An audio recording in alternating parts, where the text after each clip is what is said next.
I got home from work and it was sunshiny outside, but my house was full of water. So inside it got to either 3 or 4 feet, kind of depending on which part of the house you were in. Everything had to come out. It ruined, most everything in the house. I was able to salvage a couple of old pieces of furniture that I've had for a long time, so that was really good.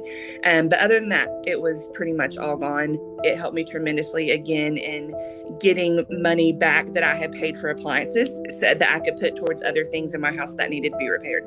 Go online and read about it and walk through the steps. Like I said, it was very clear, like what you need to do. There's also an email address that you can click on to ask any questions, or if you think you haven't submitted something correctly, and they responded very quickly also. Just go do it. Just get those funds that, the state of Tennessee is trying to help us with. And if you need help, ask for help. And if you're here in the Carter County area, ask me. I'm happy to help you.